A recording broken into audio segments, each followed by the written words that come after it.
ఆదికాండము 11వ అధ్యాయము.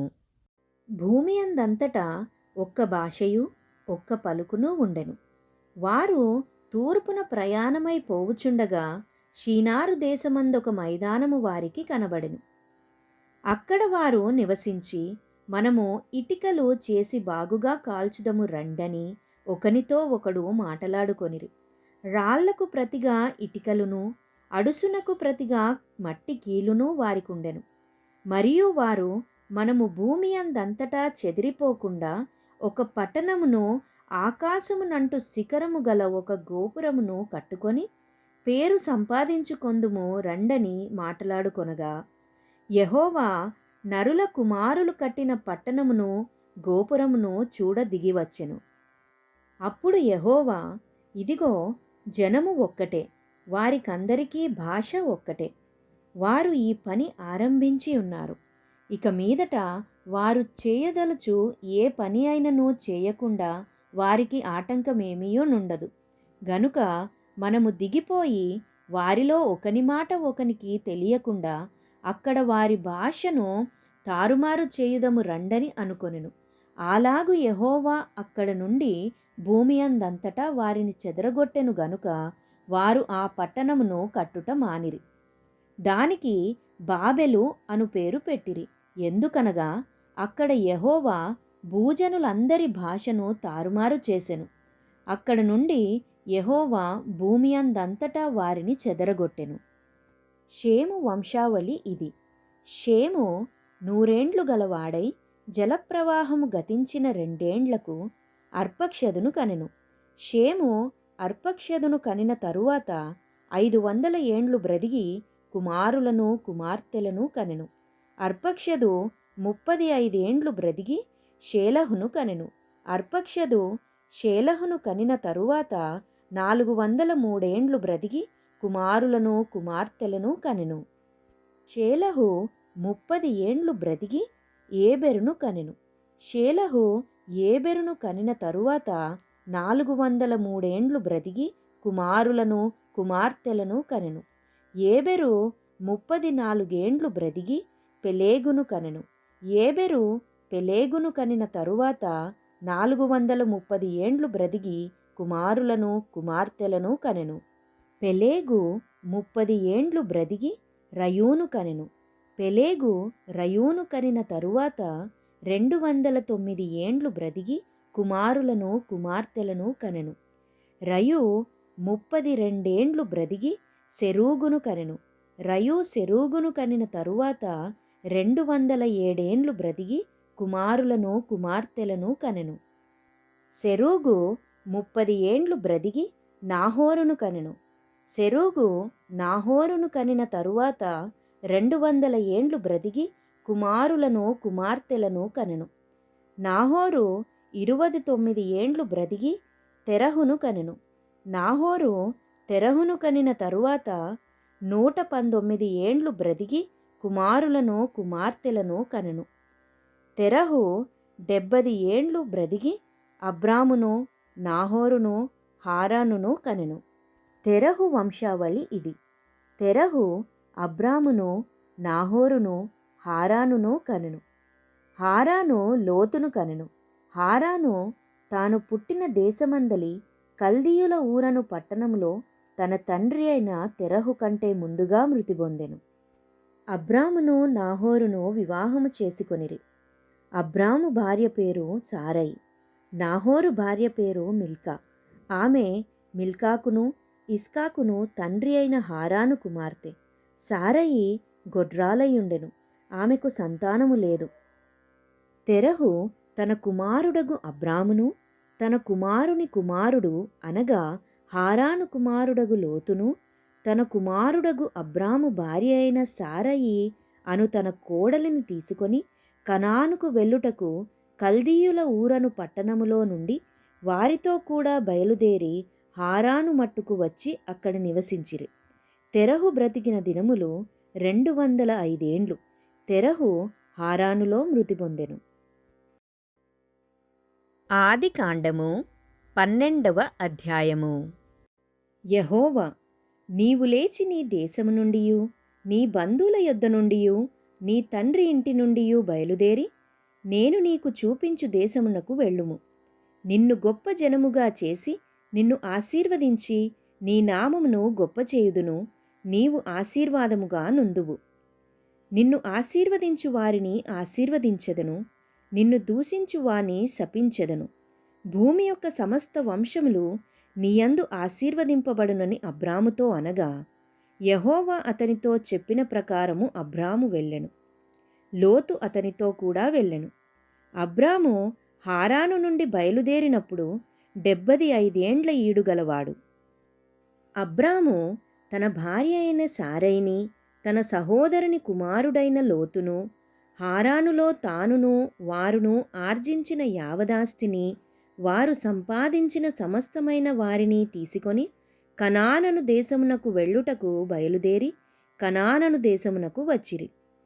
అప్పుడు అబ్రాము షెకెమునందలి ఒక స్థలము దాకా ఆ దేశ సంచారము చేసి మోరే దగ్గరనున్న సింధూర వృక్షమునొద్దకు చేరెను. అప్పుడు కనానీయులు ఆ దేశములో నివసించిరి. యెహోవా అబ్రామునకు ప్రత్యక్షమై, నీ సంతానమునకు ఈ దేశమిచ్చెదనని చెప్పగా, అతడు తనకు ప్రత్యక్షమైన యెహోవాకు ఒక బలిపీఠము కట్టెను. అక్కడ నుండి అతడు బయలుదేరి బేతేలుకు తూర్పుననున్న కొండకు చేరి పడమటనున్న బేతేలునకును తూర్పుననున్న హాయికిని మధ్య గుడారము వేసి అక్కడ యెహోవాకు బలిపీఠము కట్టి యెహోవా నామమున ప్రార్థన చేసెను.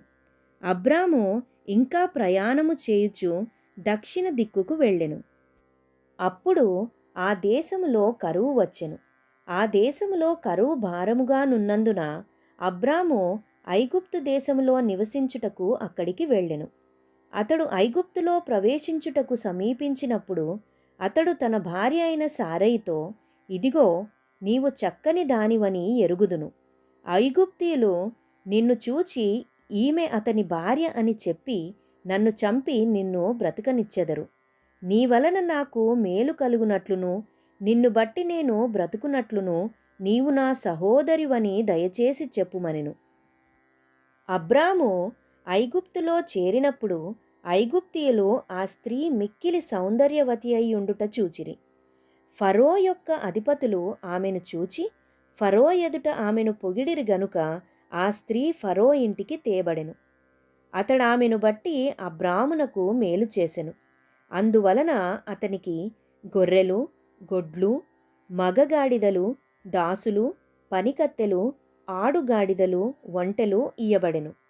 అయితే యెహోవా అబ్రాము భార్య అయిన సారైని బట్టి ఫరోను అతని ఇంటి వారిని మహావేదనల చేత బాధించెను.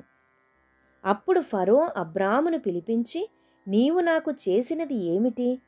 ఈమె నీ భార్య అని నాకెందుకు తెలుపలేదు? ఈమె నా సహోదరి అని ఏల చెప్పితివి? నేనామెను నా భార్యగా చేసుకొందునేమో. అయితేనేమి, ఇదిగో నీ భార్య, ఈమెను తీసుకొని పొమ్మని చెప్పెను. మరియు ఫరో అతని విషయమై తన జనులకు ఆజ్ఞాపించినందున వారు అతనిని, అతని భార్యను, అతనికి కలిగిన సమస్తమును పంపివేసిరి. ఆదికాండము 13వ అధ్యాయము. అబ్రాము తనకు కలిగిన సమస్తమును, తన భార్యను, తనతో కూడానున్న లోతును వెంటబెట్టుకొని ఐగుప్తులో నుండి నెగేబునకు వెళ్ళెను. అబ్రాము వెండి బంగారము పశువులు కలిగి బహుధనవంతుడై ఉండెను. అతడు ప్రయాణము చేయుచు దక్షిణము నుండి బేతేలు వరకు, అనగా బేతేలుకును హాయికిని మధ్య తన గుడారము మొదట ఉండిన స్థలము వరకు వెళ్ళి తాను మొదట బలిపీఠమును కట్టిన చోట చేరెను. అక్కడ అబ్రాము యెహోవా నామమున ప్రార్థన చేసెను. అబ్రాముతో కూడా వెళ్ళిన లోతుకును గొర్రెలు, గొడ్లు, గుడారములు ఉండెను గనుక వారు కలిసి నివసించుటకు ఆ ప్రదేశము చాలకపోయెను. ఎందుకనగా వారి ఆస్తి వారు కలిసి నివసించలేనంత విస్తారమై ఉండెను. అప్పుడు అబ్రాము పశువుల కాపరులకును లోతు పశువుల కాపరులకును కలహము పుట్టెను. ఆ కాలమందు కనానీయులు, పెరీజీయులు ఆ దేశంలో కాపురముండిరి. కాబట్టి అబ్రాము, మనము బంధువులము గనుక నాకు, నీకును, నా పశువుల కాపురులకు నీ పశువుల కాపురులకును కలహం ఉండకూడదు. ఈ దేశమంతయూ నీ ఎదుటనున్నది గదా, దయచేసి నన్ను విడిచి వేరుగా నుండుము. నీవు ఎడమ తట్టునకు వెళ్ళిన ఎడల నేను కుడితట్టునకును, నీవు కుడితట్టునకు వెళ్ళిన ఎడల నేను ఎడమ తట్టునకును వెళ్ళుదునని లోతుతో చెప్పగా, లోతు తన కన్నులెత్తి యోర్దాను ప్రాంతమంతటినీ చూచెను. యెహోవా సొదొమ గొమొర్రా అను పట్టణములను నాశనము చేయకమునుపు సోయరుకు వచ్చువరకు అదంతయు యెహోవా తోటవలెను ఐగుప్తు దేశము వలెను నీళ్లు పారు దేశమై ఉండెను. కాబట్టి లోతు తనకు యోర్దాను ప్రాంతమంతటినీ ఏర్పరచుకొని తూర్పుగా ప్రయాణము చేసెను. అట్లు వారు ఒకరికొకరు వేరైపోయిరి. అబ్రాము కనానులో నివసించెను. లోతు ఆ మైదానమందున్న పట్టణముల ప్రదేశములలో కాపురముండి సొదొమ దగ్గర తన గుడారము వేసికొనెను. సొదొమ మనుష్యులు దుష్టులును యెహోవా దృష్టికి బహుపాపులునై ఉండిరి. లోతు అబ్రామును విడిచిపోయిన తరువాత యెహోవా, ఇదిగో నీ కన్నులెత్తి నీవు ఉన్న చోట నుండి ఉత్తరపు తట్టు, దక్షిణపు తట్టు, తూర్పు తట్టు, పడమర తట్టును చూడుము. ఎందుకనగా నీవు చూచుచున్న ఈ దేశమంతటిని నీకును నీ సంతానమునకును సదాకాలము ఇచ్చెదను. మరియు నీ సంతానమును భూమి మీద నుండు రేణువుల వలె విస్తరింపచేసెదను. ఎట్లనగా ఒకడు భూమి మీద నుండు రేణువులను లెక్కింపగలిగిన ఎడల నీ సంతానమును కూడా లెక్కింపవచ్చును. నీవు లేచి ఈ దేశము యొక్క పొడుగున వెడల్పున దానిలో సంచరించుము. అది నీకిచ్చెదనని అబ్రాముతో చెప్పెను. అప్పుడు అబ్రాము తన గుడారము తీసి హెబ్రోనులోని మమ్రే దగ్గరనున్న సింధూర వృక్ష వనములో దిగి అక్కడ యెహోవాకు బలిపీఠము కట్టెను. ఆదికాండము 14వ అధ్యాయము. షీనారు రాజైన అమ్రాపేలు, ఎల్లాసరు రాజైన అర్యోకు, ఏలాము రాజైన కదొర్లాయోమెరు, గోయీయుల రాజైన తిదాలు అనువారి దినములలో వారు సొదొమ రాజైన బెరాతోను, గొమొర్రా రాజైన బిర్షాతోను, అద్మా రాజైన షినాబుతోను, సెబోయీయుల రాజైన షేమేబెరుతోను, సోయారను బెలరాజుతోనూ యుద్ధము చేసిరి. వీరందరూ ఉప్పు సముద్రమైన సిద్దీము లోయలో ఏకముగా కూడి 12 సంవత్సరములు కదొర్లాయోమెరుకు లోబడి 13వ సంవత్సరమున తిరుగుబాటు చేసిరి. 14వ సంవత్సరమున కదొర్లాయోమెరును అతనితో కూడానున్న రాజులను వచ్చి అష్టారోతు కర్నాయీములో రెఫాయీయులను, హాములో జూజీయులను, షావే కిర్యతాయీము మైదానములో ఏమీయులను కొట్టిరి. మరియు హోరీయులను అరణ్యము దగ్గరనున్న ఎల్పారాను వరకు తరిమి షేయీరు పర్వత ప్రదేశములో వారిని కొట్టిన తరువాత తిరిగి కాదేషను ఏన్మిష్పతుకు వచ్చి అమాలేకీయుల దేశమంతటిని, హససోన్ తామారులో కాపురమున్న అమ్మోరీయులను కూడా కొట్టిరి. అప్పుడు సొదొమ రాజును, గొమొర్రా రాజును, ఆద్మా రాజును, సెబోయీము రాజును, సోయరను బెలరాజును బయలుదేరి సిద్దీము లోయలో వారితో, అనగా ఏలాము రాజైన కదొర్లాయోమెరు, గోయీయుల రాజైన తిదాలు, షీనారు రాజైన అమ్రాపేలు, ఎల్లాసరు రాజైన అర్యోకు అను నలుగురితో ఆ 5 రాజులు యుద్ధము చేసిరి. ఆ సిద్దీము లోయలో విస్తారమైన మట్టికీలు గుంటలు ఉండెను. సొదొమ గొమొర్రాల రాజులు పారిపోయి వాటిలో పడిరి. శేషించిన వారు కొండకు పారిపోయిరి. అప్పుడు వారు సొదొమ గొమొర్రాల ఆస్తి యావత్తును, వారి భోజన పదార్థములన్నీయూ పట్టుకొని పోయిరి. మరియు అబ్రాము సహోదరుని కుమారుడైన లోతు సొదొమలో కాపురముండెను గనుక అతనిని అతని ఆస్తిని పట్టుకొని పోగా, తప్పించుకొనిన యొకడు వచ్చి హెబ్రీయుడైన అబ్రామునకు ఆ సంగతి తెలిపెను. అప్పుడతడు ఎష్కోలు సహోదరుడును ఆనేరు సహోదరుడునైన మమ్రే అను అమ్మోరీయుని ఏలోను వనములో కాపురముండెను. వీరు అబ్రాముతో నిబంధన చేసుకొనినవారు. అబ్రాము తన తమ్ముడు చెరపట్టబడినని విని తన ఇంట పుట్టి అలవరచబడిన 310 మండుగురిని వెంటబెట్టుకొని దాను మట్టుకు ఆ రాజులను తరిమెను. రాత్రివేళ అతడును అతని దాసులను వారికెదురుగా మొనలు తీర్చి వారిని కొట్టి దమస్కునకు ఎడమతట్టున హోబా మట్టుకు తరిమి ఆస్తి యావత్తూ తిరిగి తెచ్చి తన తమ్ముడైన లోతును అతని ఆస్తిని స్త్రీలను ప్రజలను తిరిగి తీసుకొని వచ్చెను. అతడు కదొర్లాయోమెరును అతనితో కూడానున్న రాజులను ఓడించి తిరిగి వచ్చినప్పుడు సొదొమ రాజు అతనిని ఎదుర్కొనుటకు రాజులోయ అను షావే లోయ మట్టుకు బయలుదేరి వచ్చెను. మరియు షాలేము రాజైన మెల్కీసెదెకు రొట్టెను ద్రాక్షారసమును తీసుకొని వచ్చెను. అతడు సర్వోన్నతుడగు దేవునికి యాజకుడు.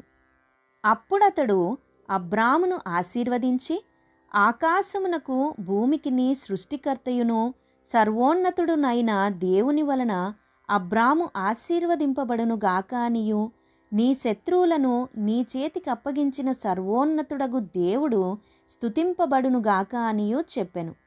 అప్పుడతడు అన్నిటిలో ఇతనికి 10వ వంతు ఇచ్చెను.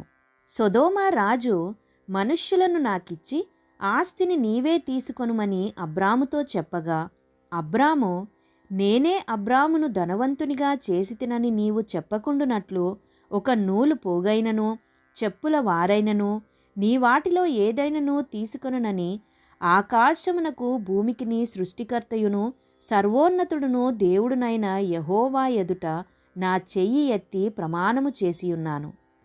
అయితే ఈ పడుచువారు భుజించినది తప్ప నాతో కూడా వచ్చిన ఆనేరు ఎష్కోలు మమ్రే అనువారికి ఏ ఏ భాగములు రావలెనో ఆయా భాగములు మాత్రము వారిని తీసుకొననిమ్మని సొదొమ రాజుతో చెప్పెను.